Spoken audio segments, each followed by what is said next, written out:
What'd you see on film review you liked, didn't like? Saw a lot I didn't like. I didn't think our effort and our urgency wasn't there for whatever reason. And like I said, USC made shots. They played really well. They were prepared, and you know, you can be as prepared as you want. You still have to make the shots. And they did. They made a lot of jump shots, a lot of shots like 13 feet and out. Um, After watching, I thought Claude dominated the game. He completely dictated everything that happened. And it shows how good of a player he is from a standpoint of, and I asked our team, I said, he dominated and dictated the game. Guess how many shots he took? He took 6 shots. And one was at the end of a shot clock he had to take, and one was at the end of the first half. So really, he only took 4 shots. And it shows kind of how unselfish he was and how good of a player he was to just, he knew how we were guarding, and he picked it apart. And he trusted his teammates, and his teammates made us pay. Um, but I thought we didn't do a good job contesting, just doing the little things that winning entails. Like, we didn't do any of it. And, I thought kind of once they started they continued to make shots, like it spiraled down for us. And it really took our energy and our effort away. And our leadership wasn't good enough, starting with me, to get our team back on track and to respond the way that we needed to respond. At the beginning of the year, it's a completely new team, completely Yeah. new coach. There was no scout on you, scout on this team, and now you've played enough games where teams are getting a scout. How much are teams starting to take advantage of some of your weaknesses, specifically that you don't have a true point guard, and just attacking that situation? Yeah, and I don't even know if it's so much of a true point guard, but like we have to start making shots. We're shooting, 29% from three as a team. We're shooting 41% from the field. We're turning the ball over. We only got like 3 players with a positive assist to turnover ratio. Tyree, Zoom, Jace Butler, I think, is 4-1, and like that's unacceptable. And the teams that I've coached, like these are the poorest offensive numbers of any team I've coached, and it's not even close. And so we have to, I have to do a better job getting them organized and confident to make these shots, because we can't keep playing the way we are. Like we're doing a pretty good job of getting fouled, but when you're shooting in the 60s from the free throw line, it's hard to separate. It's hard to win games. It's hard to stay in games. You can only kind of get stopped so long. And like last Saturday was, that wasn't the case. Like we weren't getting any stops. But even the previous games, like we weren't able to pull away or get leads or build onto leads because we'd go up and miss 2 free throws, or we'd turn the ball over, and just sloppy stuff that we control. And so I don't think it's necessarily, not having a true point guard, but like teams have been guarding us the same all season, from UC Davis to UMass Lowell to everybody. They've been packing the paint and making us make shots to open it up. And the games where we've made shots, we played pretty well.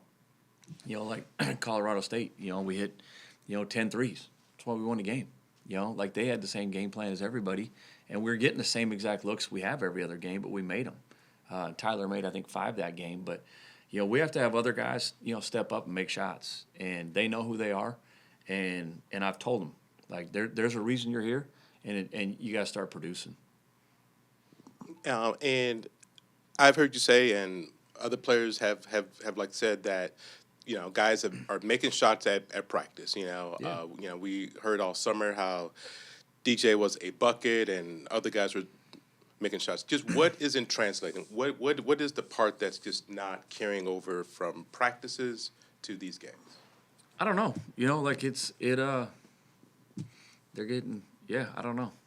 It's a great question because, there is times where even during games where we're making shots. Like I thought Makai played really well the other night. He was probably the only one that played well, but I thought he was aggressive. He was playing confident, and there was no hesitation in his shot, and like that's what we need. But I don't know what the reason why we haven't, and to be honest, we've been a way better team away from home, which is a problem to me. Like this should be the place where we play with great energy and effort and shoot the ball even better. And hopefully, we're going to need to tomorrow night to win. And so I don't know the answer to like why we're struggling to shoot, because, there are guys that have made shots in the past and they're getting the same looks. Like, in fact, they're getting sometimes better looks than they've ever gotten. Then to like that right there, does that force you then to like tinker in ways that maybe you haven't, tinkered before? Yeah, there's going to be changes tomorrow. Yeah. Yeah. But just is that personnel changes, or Yeah. or is that also sort of with like schemes, and does it force you to coach differently and to maybe even sort of play differently? Yeah, I mean, I find myself having to coach like way differently than I have in the past. I don't know who it's hard to know who to run a play for when none of them are making shots. Like usually I always have something like, hey, out of a timeout, this is what we're going to, we're getting a shot. I knew I could get Raekwon Battle a shot. I knew I could get Darius a shot. I knew I could get Amon Adamu a shot. And I knew there was a really good chance it was going in. With this group right now, I don't know. Because we're running stuff and we're getting shot, but we're not making them. And, and guys we got to up the ante. Like, and we got to continue to, I got to coach better, and they got to play better at the end of the day. Yeah, one of the guys that comes in, one of your guys that I thought was a shooter is Christian King. And I don't know, he's not getting the shots. I don't know if he's just not being aggressive enough and seeking the ball to get those shots, guys. He is, but it's hard. Like when people know you're a shooter, it's hard to get open looks. Like USC, they didn't give him open looks. He's gotten 2, I think he's 2 for 2 on the year. And we got to somehow, get him shots. But that's where you need a point guard to get him a shot too. We need guys to set screens to get shots. We're getting sloppy with that, and that's stuff that we need to clean up. That we showed them on film that, we can't slough through stuff. Like we have to play with better pace. When you drive to get a teammate a shot. If it's your job to screen, set a good screen to get a teammate a shot. And I think I like that's where we've been selfish. I don't think we've been selfish of so much like I'm just getting the ball and I'm going to jack up a shot. Like we're being selfish to the point where we're not doing the things to get a teammate a shot. I'm just going to be a great screen. I'm going to make sure Christian, DJ, Zoom, it doesn't matter. Like I'm going to get those guys a shot, and we're not doing that right now. And it's making our offense pretty stagnant. Coach, can you talk a little bit about Zoom Diallo, where it seems like he's starting to get more aggressive when he's driving to the basket, but at the same point, you talked a few weeks ago about he's jumping up and will turn the ball over at times. What are some of the positives and negatives you've seen from him through 9 games in the season? Yeah, I think he brought us a spark. A couple of those games early, and got the ball to the rim and finished. And now we're playing bigger, stronger teams ever since Palm Springs, and he's still got to be able to do that because he does have great size. And when he does get downhill, he's got to. We got to start. All of our guards we got to start being able to get by our guy. The last couple of games, like our guards, we're not getting by people. We're dancing with the ball and they're just leveling us off. And as a guard at the Division I level, you got to be able to get by your guy and to be able to create an advantage. And like I said, I thought USC did a great. We couldn't get by them, Zoom, any of them. Like we were driving, doing our stuff, and they were just chesting us up. And then we took a crazy shot or we turned the ball over. And so our guards, we have to, play with better pace, space for each other. Sometimes we're chasing the ball, hunting the ball, and it's clogging up some driving lanes. And we showed them on film, but we have to continue to get better at that. But I'm proud of Zoom. Like he's not scared of the moment, and I've been saying it all summer. Like he's gonna screw up. He's gonna turn the ball over. He's gonna do wild things. But we have to continue to tame him. And like I told him the other day, like I'm proud of him, but I still have to coach him hard. We can't come down against UCLA where we're coming back into the game, and I think it's a 6-point game, and he just goes rogue and just goes and takes a crazy left-handed shot. Now the game's over because they come down and hit a 3, and it goes to 9. And so those are the things that as a young point guard, he has to go through those experiences, but we have to try and give him the answers to the test where it's not costing us a game. And not that he's done anything to cost us a game. I'm not saying that. But, like, those are the possessions. You can't have wasted possessions. And as a point guard or even just a ball handling guard, like, our decision-making overall has to get a lot better. And we have to take care of the basketball and get a shot on the rim.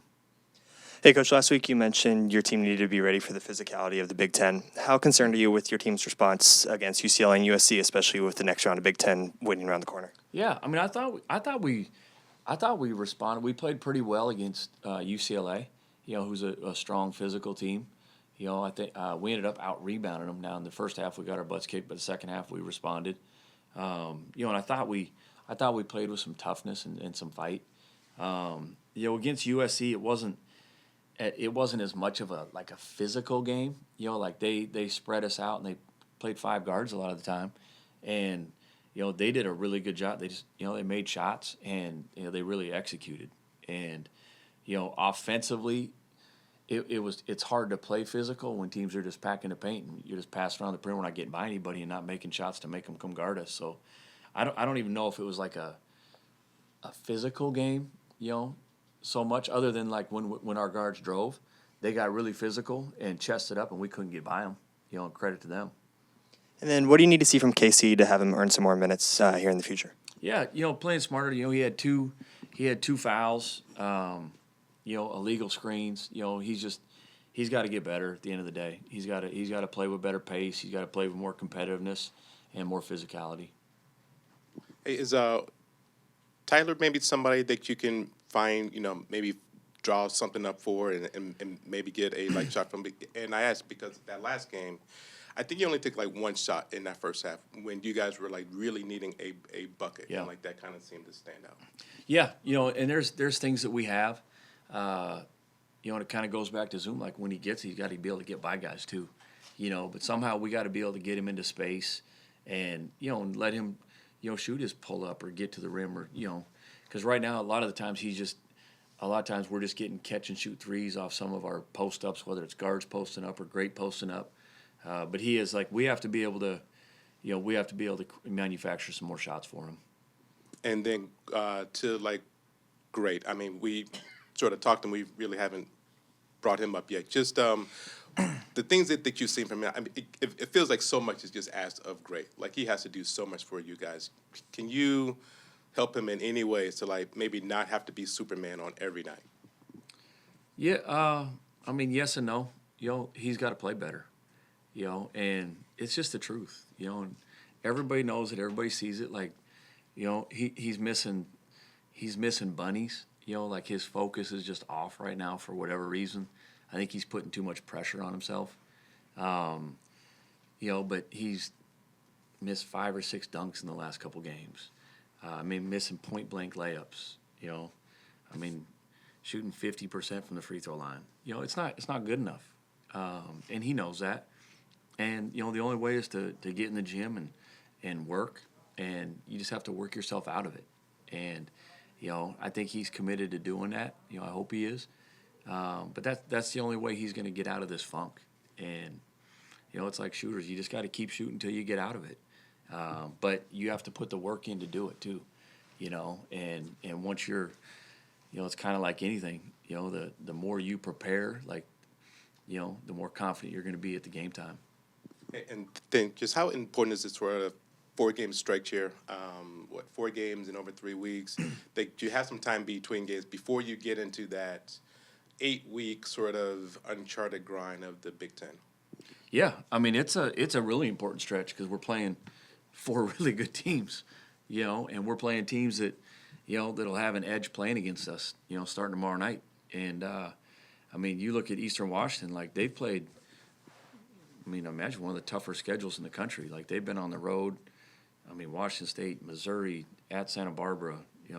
A bunch of them, and they've been in the game, if not leading, in the second half in a lot of those.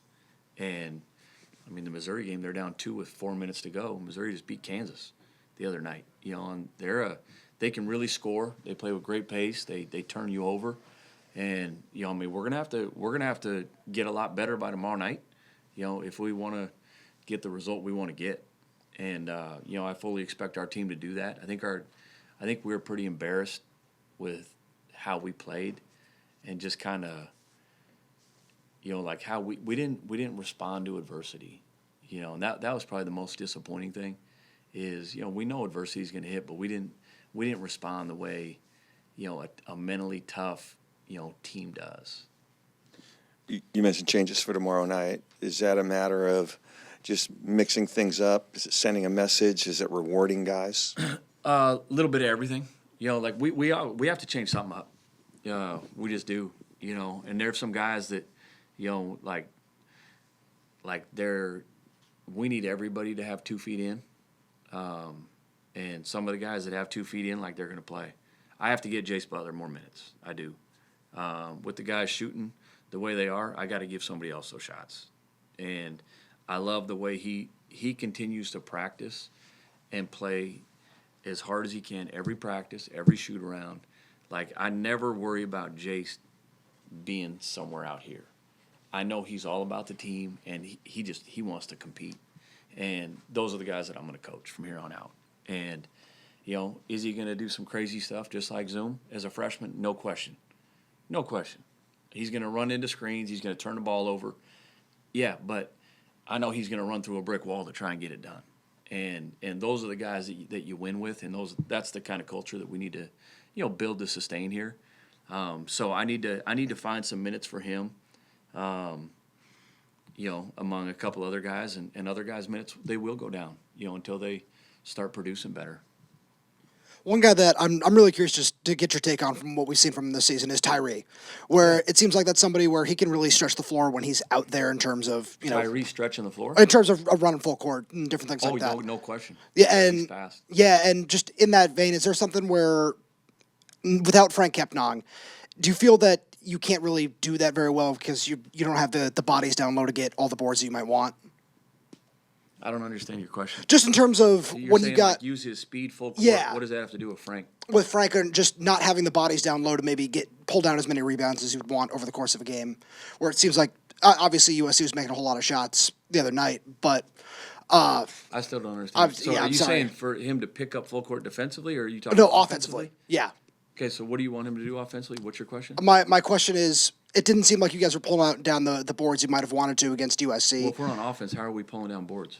No, pulling down boards on the defense side of the ball, I've totally just lost the whole plot of my question as well. So you want I Tyree to apologize. rebound better? No, I'm so we saying can push it.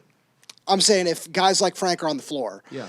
and then being able to stretch the floor with Tyree on it as well, where Frank's pulling down the boards, and then you're just getting the outlets that you want. It feels like you don't have that in the bag right now without more guys like Frank on the floor.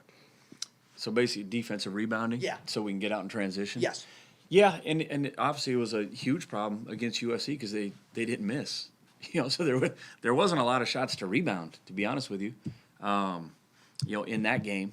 But I think if you go back to Palm Springs, like when we were getting stops, and we actually played pretty fast, and those were probably our best 2 games. And then even against UCLA at times in the second half, we were able to use our speed, and we were pitching the ball ahead and attacking. Which we need because that's where Tyree is at his best, and I think he's had some good. Moments. I think he's one of the guys who drives to pass and get guys a shot, and he's our best defender by far. But we have to have him on the floor because he's fouling. He's been in foul trouble probably half the games. And so in the first half, and it hurts us when he's on the bench defensively. With Great, you mentioned getting in that gym and getting that work in will just kind of solve all problems. And you also mentioned that pressure on the same time. As a coach, how do you balance that? Do you have conversations with him, or is this kind of those things where you're like, I'll just let him kind of work through it and this will turn? How do you kind of balance it? And do you have any past experiences that you're kind of leaning on in this circumstance? Yeah, a little bit of both. Like I've had conversations with him, and he is feeling pressure. But like I tell him, pressure is a privilege too. Like there's expectations put on you. That's a good thing. There's a lot of players that wish they had that pressure. And then once you get it, like, you got to be able to manage it. You got to be able to handle it, and you can't get away from who you are. The outside world, they may be killing him and all that. He knows who he is. He was a Mountain West MVP last year. He's been a really good player. He just has to get back to doing that. And he has to get away from, I told him, I said, like, shut off social media. Don't just be you. Like, all that stuff, it does nothing but just infect your brain with what you don't want it to be, whether it's good or bad. Whether you have a good game, don't read all the great stuff about you. Like, there's always stuff you got to correct. But, like, he's got to get back to just keeping it simple and just being him and just playing hard. Because if he does that, he's a good player. I got a couple questions, Yep. Coach, and I apologize if they've been asked already. I apologize for coming in late. I'll start with what Frank Kepnon. What's his status? I've got you guys next couple games here. So what's Frank's status? Yeah, I mean, hopefully he's back in January at some point. Okay, back in Yeah. January. Okay, and But we are expecting him back. When in January, I don't know. I got you. But I mean, his rehab stuff's been progressing pretty well. yeah, and then I wanted to ask how much of the stuff that we saw against USC is just having 8 new guys and try to get some chemistry. And I mean, I know you guys played well down in Palm Springs, but it seemed kind of a little bit out of sorts against SC. Yeah, that like our performance against SC has nothing to do with you could have 30 new players, you could have new everything. We didn't play hard enough. Yeah. We didn't compete. We didn't contest shots. We didn't handle adversity.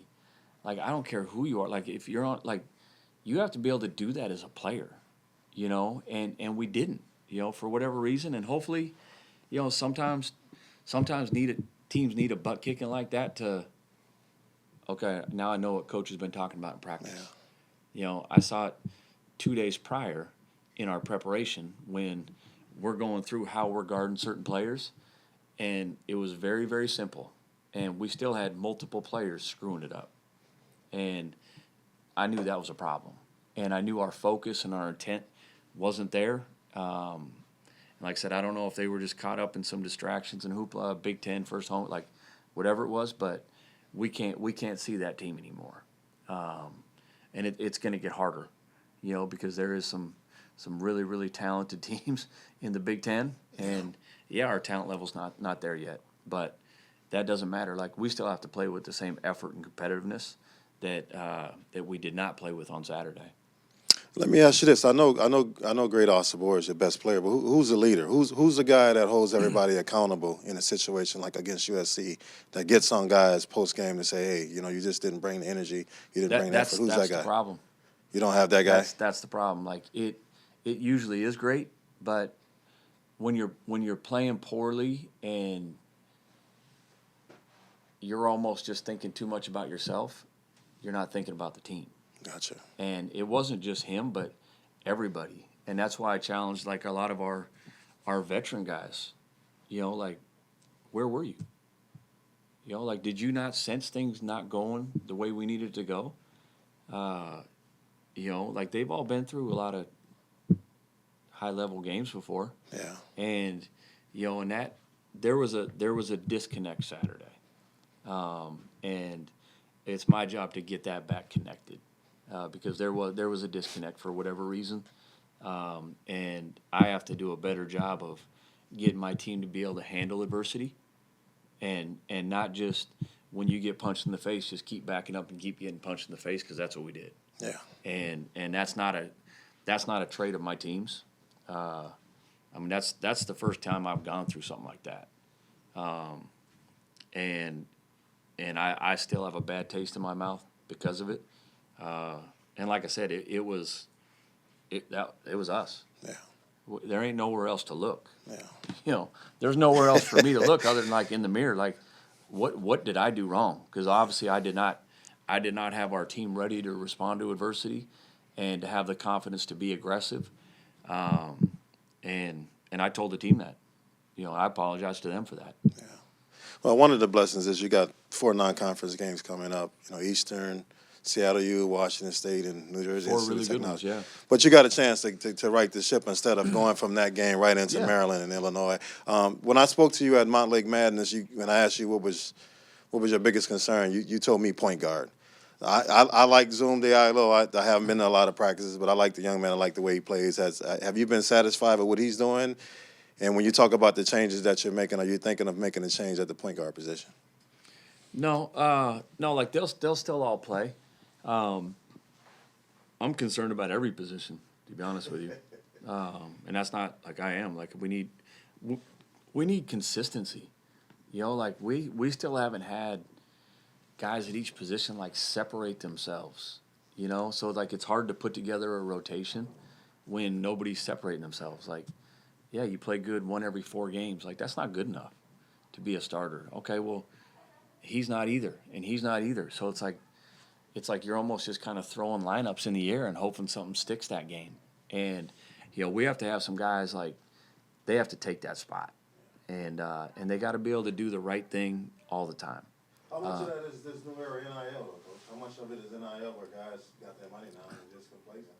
I don't know. Like I don't know. I mean, there probably is something to that. Probably on every team in the country. I don't know. I mean, I know that's not an excuse for the effort that we had on Saturday. Like that's a personal pride issue that we had on Saturday, and we gotta change that. But kind of going back to your point too, Zoom, like, yeah, he's had some good moments, but there's still a lot of like scouting detail stuff that he's got to correct, like running a team and making sure we're organized and getting guys shots, getting by guys, reading ball screens and things like that, which he's done a good job of at times, but then there's times where he's a freshman, and everybody watched the game. I mean, who'd they go at the beginning of the game? First 3 possessions, and that's where he's got to know, like, yeah, you're young. Teams are going to keep coming at you because you're young until you show them we can do it. And it's not just him. Like, they went at about 3 or 4 of our guys. Every time somebody got in the game, like, you knew who they were targeting. And that's that's the one thing I love about Zoom. Like, he's going to compete, and he wants to get better. Like, I challenged him in film. And right when we walk out of film, like, he's got a smile on his face. He's like he appreciates me coaching him hard because my expectations for him are very high, and I know what he needs to get better at. And that's the only reason I coach him that hard. But, like, I'm happy with where he's at, but does he need to improve in a lot of no question he does. Yeah. Thank you. You bet. Thank you.